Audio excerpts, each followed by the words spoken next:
Is. Thank you very much, Madam Chairwoman. I want to start off with a couple observations. And the first one is that we've got our credit card issuers in the form of independent and community bankers and the credit unions, when we probably should have the Chase people here, the Bank of America, and so on, because they probably are the ones that have the greatest percentage of credit card holders and users and so on. But nevertheless, we do appreciate you being here, but I think that you probably represent what is the better practices out there by those that issue credit cards. Dr. Lamb and Mr. Walker, I want to cover a couple of basic points. And the first one is, and we're not here to cut off any avenues or to access to capital. And credit cards, very legitimate, prudently used, and so on. I think what we're trying to explore is, why is there the disproportionate use? Why isn't there as great effort by the lender to go with traditional forms of capital and financing and so on? Because there are some disadvantages associated with credit card use. So the first principle I'd like to establish is the risk so great with a small businessman or woman that it does not allow a lender to promote and extend traditional lines of credit? And I'll start with Dr. Lam. In very short, because I've got another one, and then we'll lead up to something else. Is the risk just so so extraordinary out there that the lenders just can't really treat them as they would, let's say, someone like a Bear Stearns?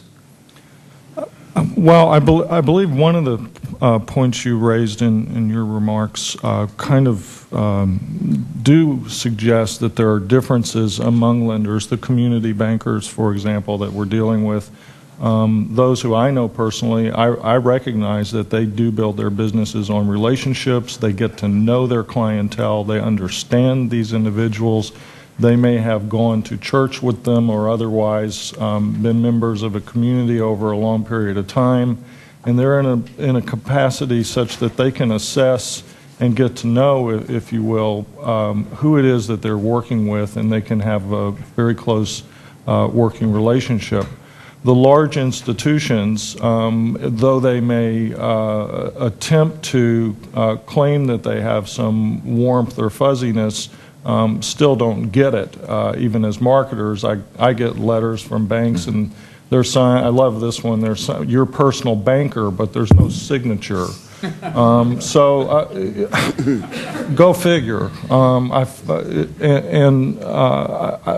I do think that there are differences, and I do think that at the credit union, community bank level, relationship bank level, that the lending field is quite different. In terms of the model. I do know that in terms of the large credit card issuers, one of the things that changed actually came from academic research.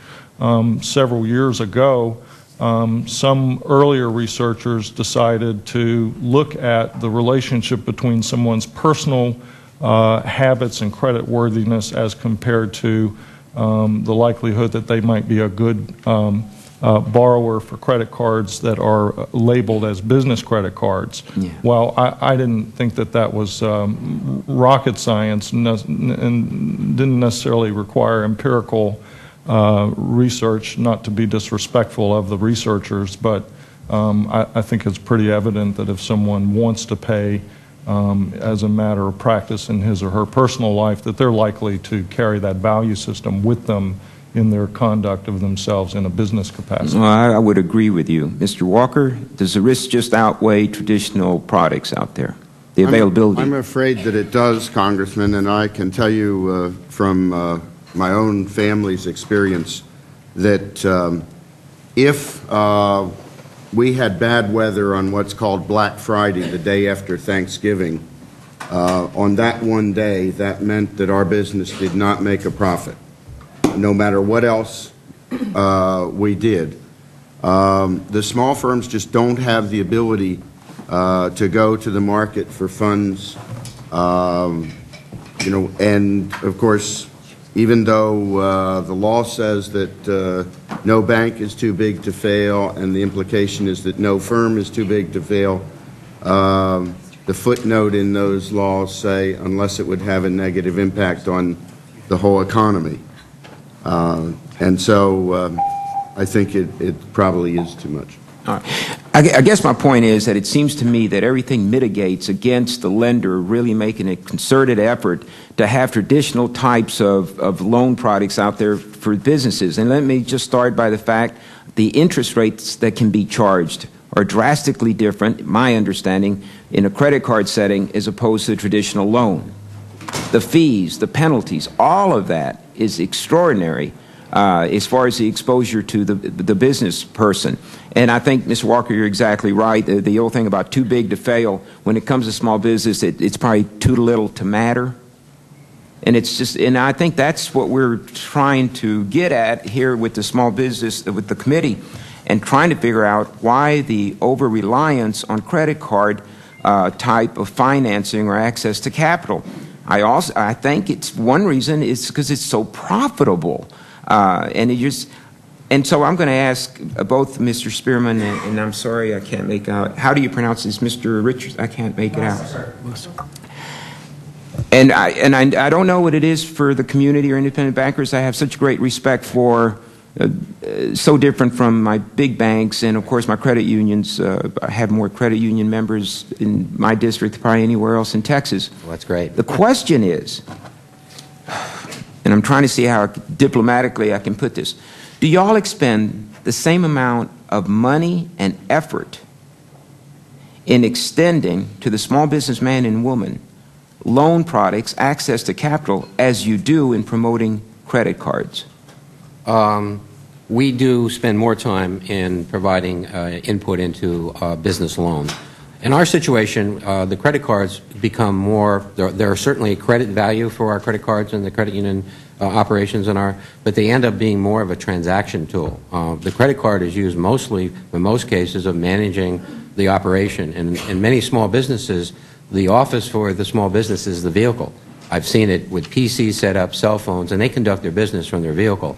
So the credit card, while it provides a credit limit, our maximum credit limit in our portfolio is something like $30,000 or $40,000. It's very small. So the credit portion of that vehicle is really a small piece of what they're using the card for. They're using it for transactions. And I think, as the committee's information research showed, about 60 or 70% of the small business credit cards get paid off every cycle, and so it becomes a vehicle for them. We do sit down, and in our situation, we do provide term loans, vehicle loans, lines of credits of $100,000, and many of the clients that we have start with a credit card, and then we develop relationships with them for these lower cost capital situations. So, and I would assume the community bank situation would be the same, but I'll let Mr. Rosacker. So we do the traditional financing yet for our small businesses. The credit card becomes a small, important piece, but it's part of the whole puzzle for the process. I'll address the same question, maybe coming at it from a little bit different angle, but I do agree that on the credit card side, 80% of our portfolio pays off every month, so it's an interest-free loan. But on the other side, on the traditional products, one problem arises out of the fact how the regulatory agencies look at market segments. When one market segment goes bad, the entire country is bad. So you get a knee-jerk reaction many times that the banker says, wait a minute, I'm not going to go down that road anymore because of the regulatory issues, that the entire world has gone sour in a certain market segment, and that's not true. It is far different in California than it is in Virginia, in Minnesota, as it is in Texas. But also, banks would like to use or have more access to the SBA.